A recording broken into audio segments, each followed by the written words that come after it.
You're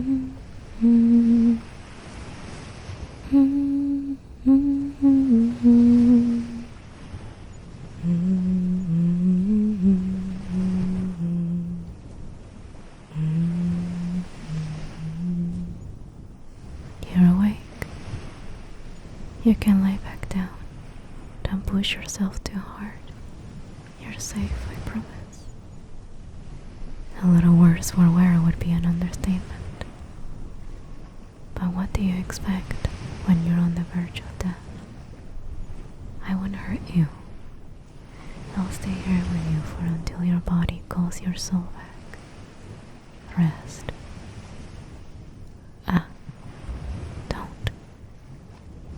Don't touch. Please. I can't. It's not wise. You'll be returning to a mortal plane soon enough. Astute observation. Yes, I am the one you call death. The kind reaper. The eternal guardian of sleeping souls. You made your way to my dominion, at the threshold of everlasting peace. I cannot let you through. I'm sorry. Even now, as your body lays limp and broken on the battlefield, I can see it slowly regenerating. I can feel it pulling on your soul. I can feel you slipping away. You'll be gone soon. I hope that you can find some semblance of tranquility here in this place, barren and devoid of sympathy, as it might seem, that my presence, that my lens, can offer some sort of comfort to you. No, I'm sorry. I shouldn't come any closer. It would affect your memories. To look upon my true face might. I want your memories to remain exactly as they are. You'll be distressed when you wake up again. I don't wish to add on to that pain. I could never live with myself if that were to happen. Yes, well, I suppose you're right. I am not exactly living, am I? But I have seen a great many souls pass through my gates. I watched the lives of humans from my post here, even yours, immortal hero. Painful as it might be. I may not live a life, but I have seen them, heard of them, dreamed of them, longed for. In any case, I'm familiar with the wonders and tragedies of my own counterpart, from true life's birth by the great crucible of creation, to pretend lives dreamt up by the minds of man, spun from words into legend and myth. Death, keeper of tales, steward of all life. I have to agree. That really is too many titles for one deity. Well then, what title would you give me?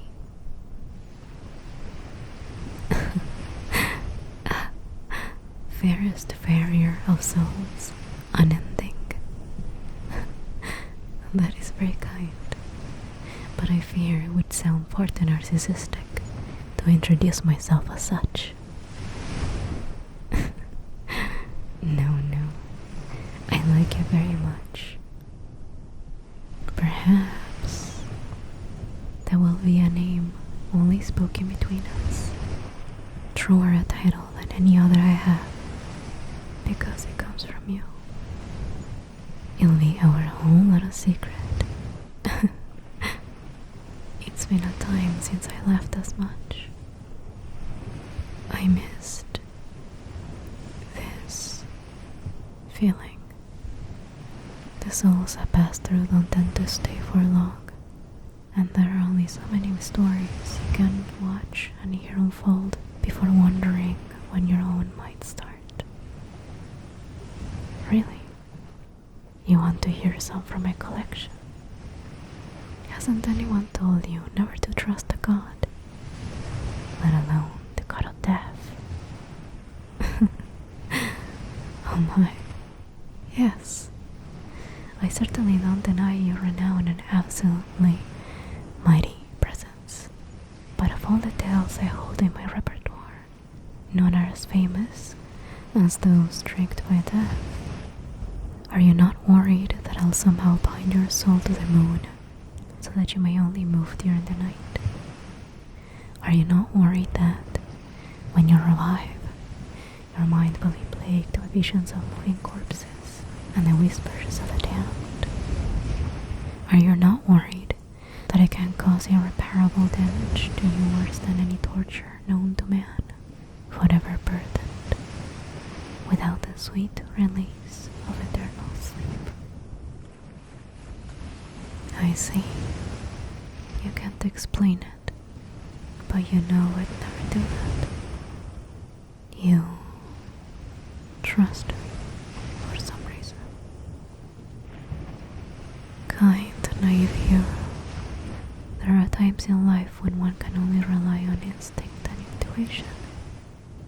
I hope, for your sake, that you may never have to rely on the whims of your tender heart. Your good deeds might not always be reciprocated in kind. Your inclinations might not always prove true. But in this case, you're right. I would never do those things. Never to you. Oh, of course, of course. You'll always be able to tell when trickery is afoot. Well, let's put that to the test, shall we? In honor of your previous request, I shall tell you 3 stories that you have never heard before. Some are fables, and some are true. Your goal, to prove your mettle and wit, is to correctly identify their nature. I'll even bind myself to vow, so that with any question you ask, I will be obliged to answer truthfully. A wager. Dear hero, trusting death is one thing, but making a deal with death is another. There is not much good I can do for you. I have very little to offer. My face. You only want to look upon my face. What an odd request. But seeing as you'll never win, I suppose I will agree. Me? Oh, I need for nothing. I long for everything. And unfortunately, that which I desire is precisely something no mortal can grant me. You, it, is perpetually out of reach. Ever the valiant fair hero, I see. If you insist, I ask only that, when I win, you will tell me a story in return. Do you agree? Good. Allow me to consult my best selection. It's been quite some time since I've told a tale. I am ever the listener, rarely the orator, you see. Have you heard the story of the stone crane and the flying carp? Once upon a time. Oh, you know of it. How about the story of the snow bride's cheery woes? Raven, the magician, and the lily. Oh my, you are quite knowledgeable on this subject, aren't you? Is this moment a legend in the making, where the brave hero tricks death themselves? I suppose I'll need to dig further to stories rarely told, stories practically forgotten and lost to time. Have you heard of the lying wind? I see I found an opening. Listen closely, hero. Once upon a time, there lived two mortals. They were born into misery, grew into degeneracy, and met as human vessels of flawless sin, each heirs to depravity in their own right. They were deplorable. They were madly in love. They sought to carve a place in this world for themselves, and carve they did, savagely and ferociously, leaving behind the hordes of screaming victims, cries as motives to their hateful symphonies, leaving behind broken kingdoms of suffering souls, bodies as failed crops to their endless harvest, and leaving behind trails of last rites from the fallen, scrawled in fresh blood, words as ballads to their undying malice. They dealt in secrets and treachery, deception and lies, and though their love resembled a perpetual and gory cannibalism of a ravenous snake consuming its own tail, it was nevertheless a truer love than any other known to man, and more importantly, wholly, violently their own. The couple, you'll find, were cruel, and they were cunning, but they were in love, and that is always a weakness. To keep from justice, from retribution, from vengeance, they kept to their own language of untruths.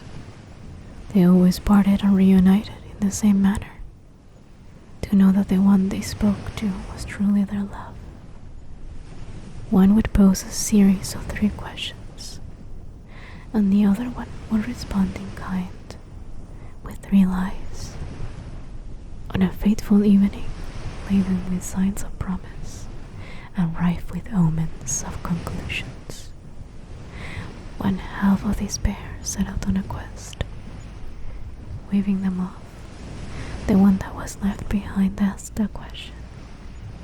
Tell me, do you love me, my dear? And so the other responded, my world, my sweet, love is brittle and love is weak. No, as the sun sets in the east and the moon rises at day, I do not love you. This pleased the lover, and so they asked again, tell me, would you die for me, my dear? And so the other responded, my darling, my light, death is inevitable, full of might. No, as the sun controls the tides, and the moon dries up the sea, I will not die for you. This delighted the lover, and so they asked one final time, tell me, will you return to me, my dear? And so the other responded, my treasure, my heart, journeys are endless as soon as they start. No, as the sun freezes our summers, and the moon warms our winters, I will not return to you. Satisfied, the lover kissed the cheek of their wandering half, blessing them to leave with parting words. You lie. Farewell, my beautiful, beautiful liar. And so the wandering half set out to sea.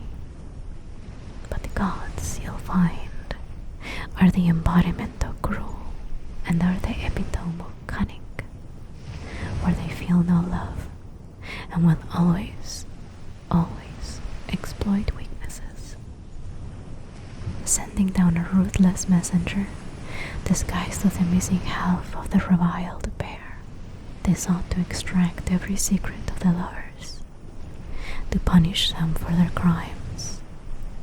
Upon seeing their wandering half crest the horizon, the lover that was left behind ran out in joy, calling, "You're home, my dear, you're home. Oh, how I missed you. Oh, how I longed to see your face. Tell me, do you love me, my dear?" The messenger, having been a paramour to countless partners, knew exactly the way to respond. They said, "But of course, my love, for don't you see, I am overfilled with love for thee." At this, the lover paused, confused. This was not the response they were expecting. And yet, the messenger wore their other half's face, and so they continued, if reluctantly, Tell me, would you die for me, my dear?" The messenger, ever confident, responded in kind, "But of course, my love, for haven't you heard? I'd die this instant, if only you'd give the word." At this, the lover recoiled, disgusted. This was clearly not their other half, yet the messenger smiled on arrogantly, and so the lover said one last time, Tell me, will you return to me, my dear?" The messenger, satisfied, responded, "But of course, my love, for can't you tell? For you, I'd make it out to the depths of hell." With this final answer, the lover was enraged, for the evidence made certain. "You are an impostor," they accused. "You lie, you lie, you lie. Farewell, you vile, wretched liar." And they launched themselves in fearsome viciousness against the messenger. But the gods are cheats, and the gods are unfair, and so their deeds looked down upon, even amongst their own kind. They were able to apprehend the lover. The gods probed their mind and flayed their soul, drove them mad with torture, trying to tease out information and confessions, which, to the lover, were the same as betrayal and condemnation. And so the lover kept their secrets and treacheries hidden deep, deep within, next to the love in their heart. Perhaps they were one and the same.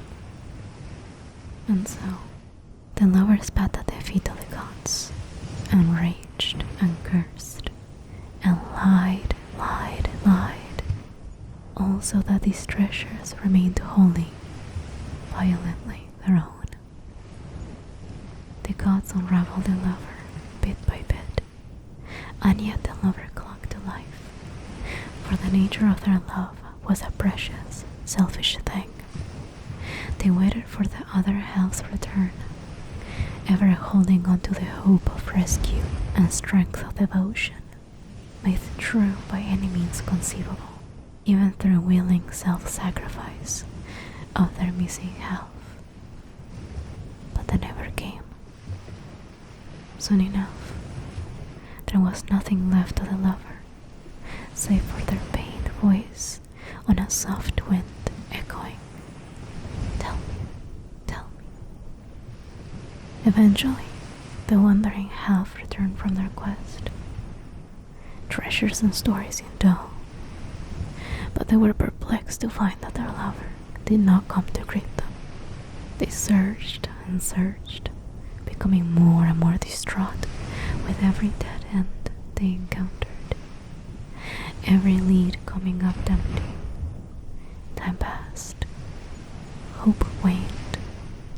Their sanity eroded, made worse by a breeze that would blow by every so often, carrying the scent of the one they so madly sought. Until one night, the broken half thought they heard a voice. You whispered, tell me, do you love me, my dear? Overcome with relief, the broken half responded, forgetting their beloved ritual. My night, my day, your love is a light that guides my way. Yes, as the world is our kingdom and the heavens hold the stars, I dearly, dearly love you. Did this not please the ravaged mind of the wind? But it continued, if reluctantly. Tell me, would you die for me, my dear? Searching desperately for the source of the voice, the broken half responded, my dream, my joy. I'd embrace the reaper, my soul destroyed. Yes, as my world turns for you, and the heavens speak your name, I would gladly die for you. This is heart and the tattered remaining wisps of consciousness of the wind, and so I asked, one last time, tell me, will you return to me, my dear? At this, the broken half fell to their knees, sobbing in response. My life, my all, must I prove myself worthy? Must I beg? Must I crawl? Yes, as my world crumbles without you, and the heavens mock my pleas, I will always return to you. At this, the wind was saddened, for this was clearly not their other half. It sighed, heartbroken. The only response, a faint breeze upon the ear of the broken half. A final kiss goodbye. You lie. Farewell, my beautiful, beautiful liar. And so, while the lover that stayed is cursed to endlessly search the earth for their missing half, the lover that wandered is said to endlessly chase after that elusive wind that will never blow by them again. Well, hero, what is your verdict? Is this story fable or truth? A fine guess, but the correct answer is fable and truth. I warned you, didn't I? Why would you trust the words of death? Oh, all right, I concede. That was awfully unfair of me. Truthfully, this story is regarded as an amalgamation of sorts. There are elements that are sworn to be reality, and elements that are sworn to be fancy, though the details of which are lost to time. However, you'll find, dear hero, that most touching stories of any life, fable or truth, are woven seamlessly with lies themselves. For lies are hopes and hate, lies are deceit and dreams. One cannot live without the other. Sometimes they're one and the same, all the while surrounded by falsehoods and fiction. The truth remains unsullied. Do you understand? A bit confusing, I know. But never mind my rambling and well-meaning but ineffectual attempts at passing down my divine wisdom. I'll grant you the point since you were neither right nor wrong, and I, wholly mischievous. You have 2 stories left to identify correctly. You didn't like that last one, did you? I could see it on your face. I find it quite sad, too. I'll try another story, lost to time as before. The ending will agree with you more. Have you heard of the wood carver and the memory thief? There was once a couple who lived as carpenters in the deep and mysterious forest. Each day, they would toil away, felling trees for the lumber of their trade, and each night, they would rest in the comfort of their beautiful home together, rending wondrous pieces from the wood that they had gathered.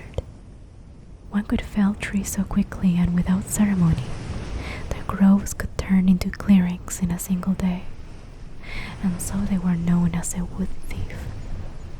The other could form sculptures so realistic that their creations took on a life of their own, and so they were known as a wood carver.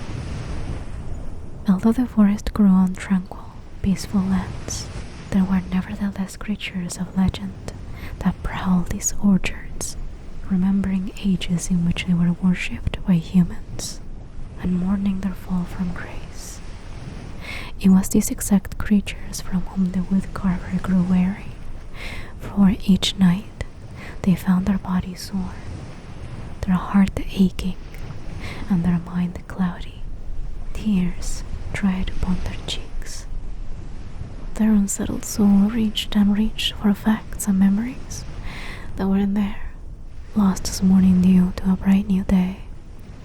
Although they voiced these concerns to their partner, the wood thief always cast their worries aside. However, the carver feared that this intruder may someday set their sights upon the thief, and this scared them more than anything else. One day, the wood carver had enough. They set out into the trees, seeking the creature that was known to make deals with humans. The carver found the beast chained in a barren clearing, curiously, as if they were waiting. The creature smiled savagely, for it knew the nature of man, and it tired of the meager, insubstantial offerings that it had been forced to accept to survive. "Something happens to me while I sleep," the carver said. "When I wake, my body is sore, my face is stained in tears, my mind is cloudy, and my heart aches. But the one responsible is gone, along with any recollection of what they've done. I know something is amiss. Please, help me catch them." The beast smiled, an insidious, knowing smile. "Why, of course I will help, for humans are such gracious things. However, I am bored, and I am restless. I long for the sounds of singing birds and murmuring rivers. Will you share your hearing with me? Do this, and you will rest easy. Your foe will be known." And so the carver made a deal to lend their ears to the whims of the beast, to be returned at the first light of day, if only the beast would ensure that the carver would wake at the right time of night. The carver continued their day of felling the trees, and carved ears of wood at evening. When it came time to sleep, they found they could no longer hear, but this posed no problem, as they merely replaced their missing ears with ears that they had just carved. In the night, the carver heard a whisper, and although the blessing of the beast allowed them to wake immediately, they were not able to catch the intruder. Their body was not sore, but there remained dried tears on their cheeks, a fog in their mind, and an aching in their heart. "What's wrong, my love?" the thief asked, awoken by the worry of the carver. The carver recoiled, not wanting their partner to see their unsightly wooden ears. "It's nothing, my heart," the carver replied, "though I am not fit to look upon just yet. Please, go back to bed." The thief responded, "To hear your voice is all I need. You are perfect as you are, my love." And as the thief went back to sleep, the carver found the beast the next day. "Something happens to me while I sleep," the carver said. "When I wake, my face is stained in tears, my mind is cloudy, and my heart aches.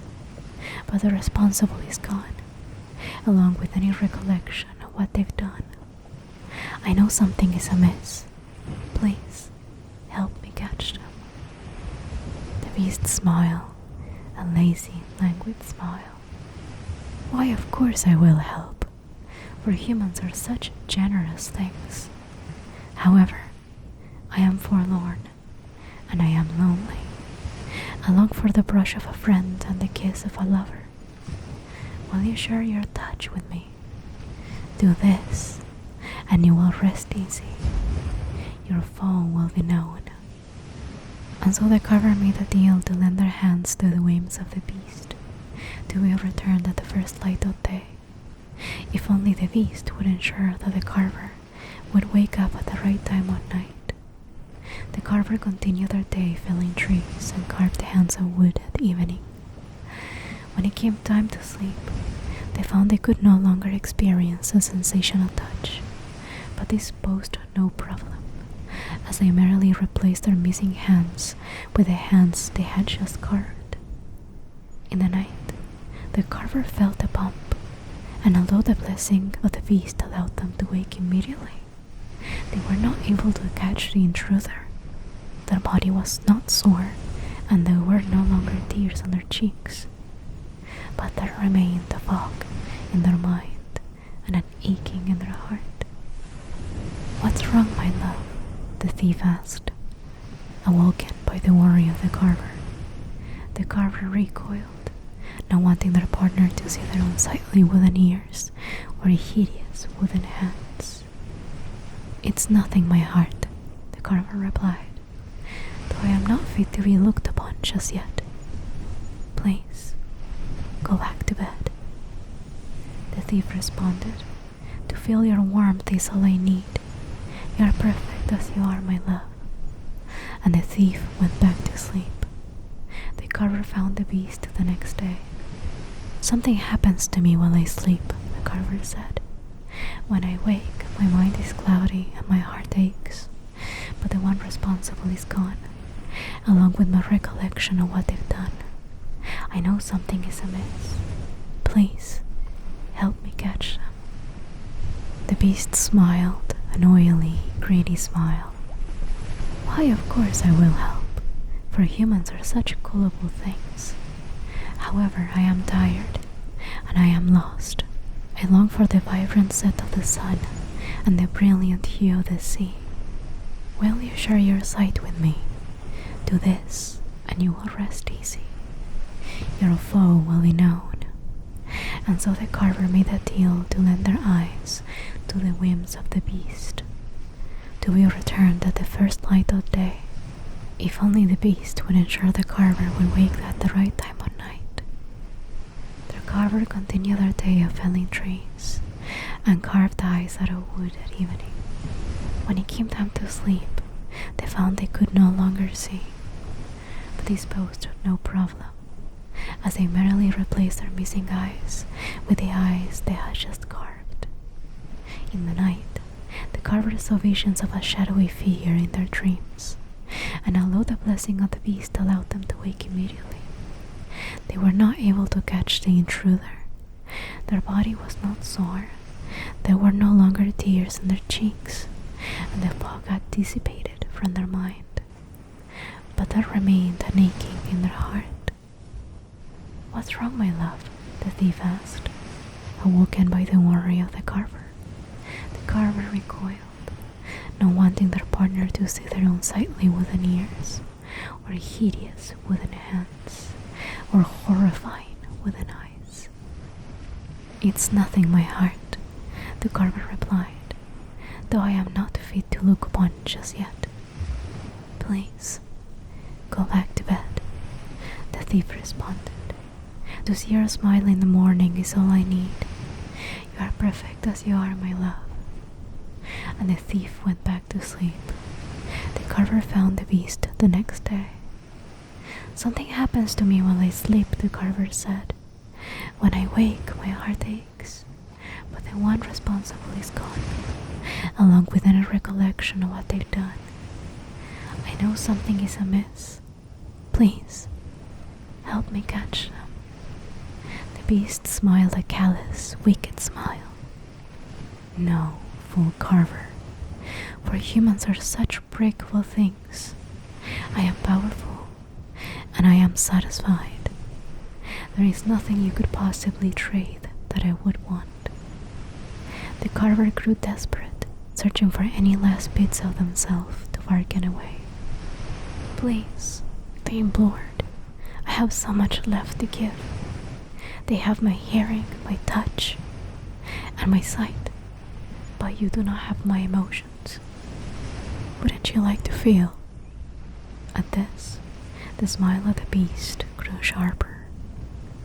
Fool Carver, it said fiercely, I already have your heart. The wood carver looked down to find a gaping hole in their chest. Then all went to black. A short time later, the carver awoke in the bed of their beloved home, to the sound of their beloved forest, surrounded by the sculptures of their beloved art, next to the corpse of their beloved partner, an ugly cavity marring the center of their chest. The thief was made of wood. It was this sight that spurred the restoration of each night's memory into the mind of the carver. Each night, the thief replaced the carver's heart with their own. The carver cried and cried at the reality of their new body, at the reality of their lover. But even as they stared at the abomination before them, and the abomination that they had made themselves into, they thought to themselves, if I cannot reconcile these atrocities, what harm could further defilement do? And so the carver whittled a new heart for their lover, bones growing weary with exhaustion that the beast would soon take away. And the carver dried the trails of water down their cheeks, face wet with tears that the beast would soon take away. And the carver sliced away the tainted memories in their soul, mind turning cloudy with fog that the beast would soon take away. With their abhorrent, repulsive ears, the carver heard the beat of the new heart. With their loathsome, revolting hands, the carver gently set the heart into the empty chest of the thief. With their sickening, odious eyes, the carver watched as their lover came to life. Their repugnant, disgusting thief. Their dutiful, loving thief. And so the wood carver would awaken the next day, free to love their thief unencumbered. The carver continued to live in contented obliviousness, nightly removing their own memories. The thief continued to live in quiet devotion, nightly sacrificing their own heart. And though the beast remained trapped in that fateful clearing, the carver never attempted to approach it again, and the beast never felt tempted to lure the carver back. For the secret of the missing heart and the very first deal made with the beast had long since been stolen. What is your verdict? Is this story fable or truth? Good instinct, hero. Yes, this story is indeed fable. I don't much care for it. Fables serve a purpose, imparting lessons and morals. But this one, I figured you might like it more, as it has a happier ending than the last. Well, it wasn't happy, but it was happier. That's all you can really hope with stories like these. Echoes of true joy.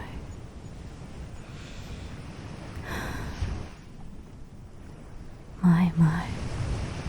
You've now correctly answered twice, and I only require one more to win. I'm hardly concerned. Even if you do win, as you are right now, you might not even have time to claim your prize. Those tales were long, and you're fading with every second that passes. Perhaps I should tell another long story, just to further ensure my victory. One where, by the end, your presence will hardly be a whisper in this realm. Yes, I'm only teasing. But it seems that my current strategy isn't proving as effective as I was hoping. You appear to have a knack for identifying the verity of these rarely spoken gems. Maybe I can choose something that is so renowned that its nature is murky instead of completely unknown. Though, it will still have to be from long ago. Maybe even from before I took up the mantle of death. Why yes, of course. These were not always my lands. These souls were not always my subjects. I had a hope that you might see. That I hoped that it was apparent. Even after my adoption of this role, I always held on to the fact that my truest self was something that didn't belong to this sleepy world of resting souls. That somehow clinging onto the vestiges of my own life will render me different from the death that now surrounds me. But that's not how it works. I am now as much of this world as this world is of me. The ending of my story has long since been determined. No, I'm sorry. I've sworn to never tell it again. You wouldn't like it. I promise you that. No. You deserve stories where people are saved and heroes are hailed. Anything far from the subject of bleakness and banishment. I think I have just the one, and right on time too. I think you'll wake up soon. But worry not, it's quite short. This is an ancient legend, told from generation to generation, losing detail as it passes through each mouth.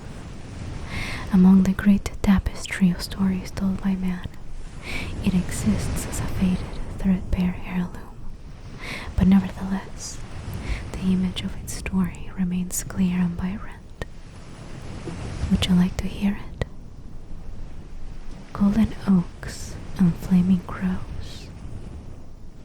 Long ago, an empire stood strong and proud. An heir to this glorious empire arose, searching for a partner to rule alongside them. The world was young, so was the heir. And so, they longed for tokens and treasures unseen, miracles and marvels new. 3 candidates sought to meet this measure, and presented their treasures in hopes of winning the hand of the heir. The first candidate, a famous scholar, presented their gift. It was a tree of shining gold, branches fanning ever upward, as if to touch the heavens. The tree was cultivated from a sapling stolen from a sacred forest, and grown using golden drops as sunlight, gathered from a glimmering lake on a hallowed ground. Please accept this gift, the scholar said, for your wisdom is unmatched. We shall make a gilded empire of knowledge together. The heir was impressed, but the longer he looked at the tree, the less wonderful it became. Its unfolding branches took on the look of heart-sick arms, longingly reaching for the warm embrace of home.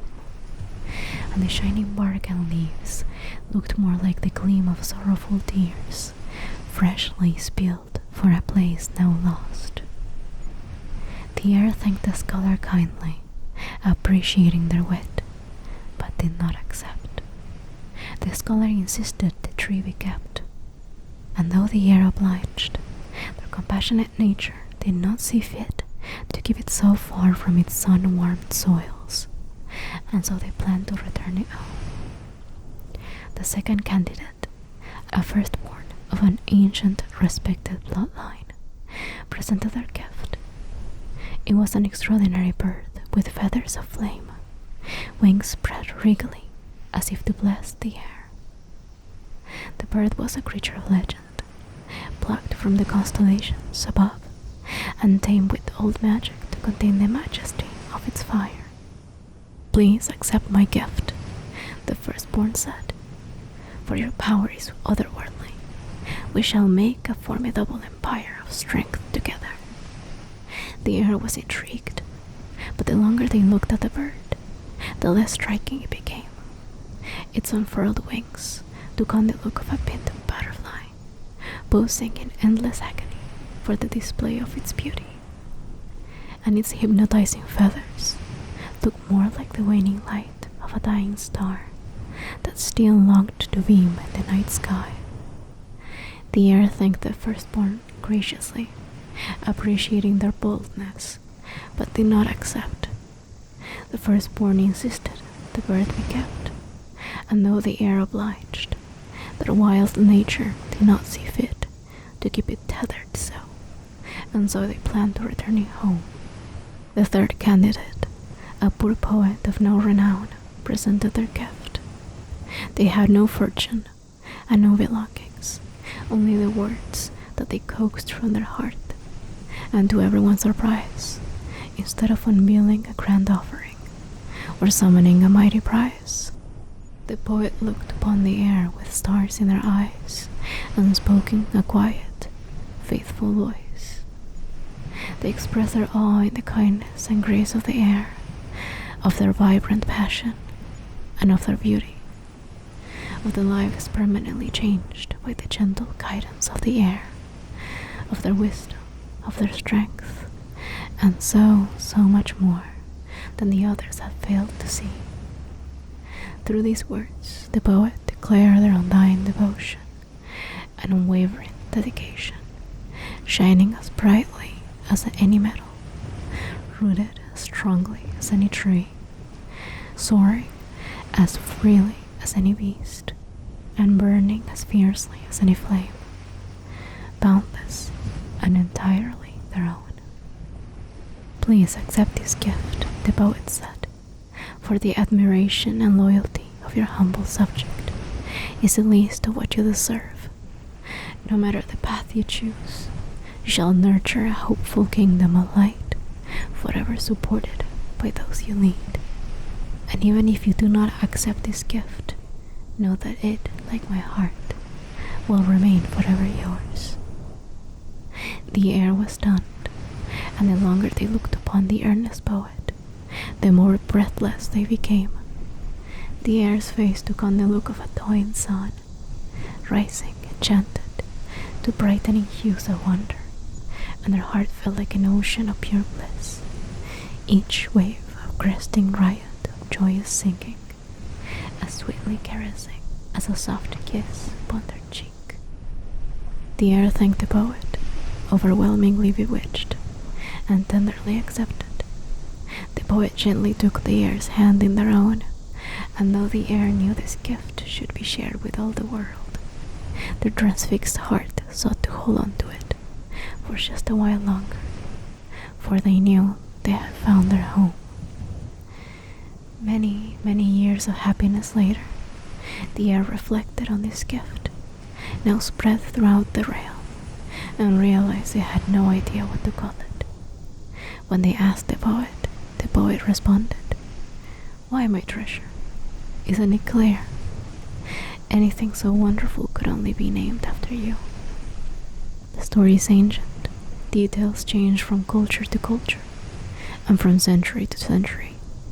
Sometimes a golden oak is offered, others a book with endless pages. Sometimes a flaming crow is gifted, others a crown of glowing stars. Nevertheless, the gift of the poet remains the same, as eternal and pure as its name. Dear hero, do you know the name of this wonderful gift? Well, Pano is certainly a harsh assessment of the ending, but you're correct. Love. And here you shall give your final answer. Be quick. Your time here is almost done. Is this story fable? or truth. Aha! I hate to end your visit on such disappointment. But at least we got to end on such a lovely story. It seems you lost our wager though, dear one. I'm sorry, but this story is truth.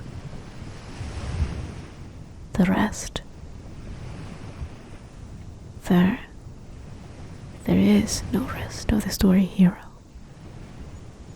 You're treading on dangerous grounds here. Remember, I cannot lie. I bound myself to answer truthfully. You're just not asking the correct questions. But don't take that as an invitation to. It is said that the Empire fell in a bloody and horrific reclamation. That the entities capable of such destruction use their power to pluck free from the minds of man the true name of the air, and remain the gift as love. That they cast both the air and the poet aside to some terrible fate. But stories exist as they are because they are remembered that way. And so this is a full story. It persists with this ending. And I can tell you for a fact that it happened. And so it is the truth.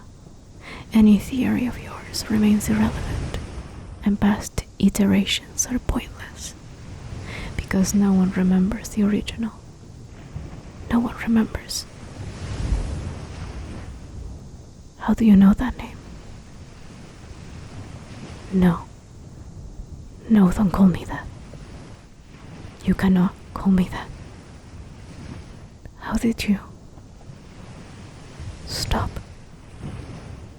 No, hero. Stop. If you look at me, you can't remember. You shouldn't remember. No. No.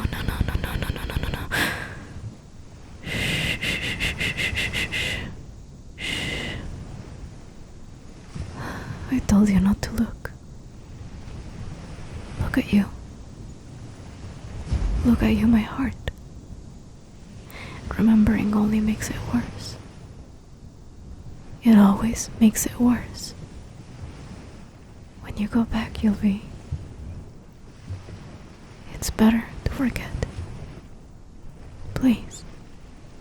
Please, try to forget before you leave.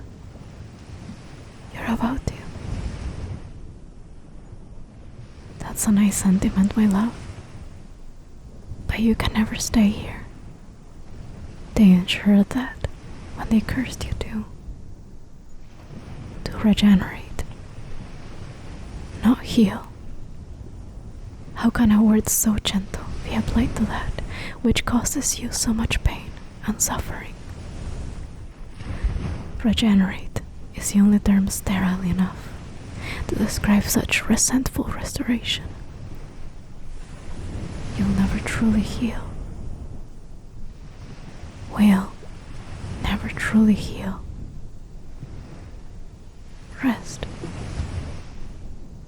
Rest, and maybe you'll forget when you wake up. You need to forget when you wake up. Shh. I know, my love. I know. I listen. I'll always listen to you. Keep talking. Keep making those promises. Let your mind slip away so that this will always be a hazy dream when you awaken. I can feel you leaving now. You'll love me forever. Of course. Of course, my love. You'll die over and over just to see me. I know, my love. You'll come back for me. Always. Always, my love. Sleep now. Forget.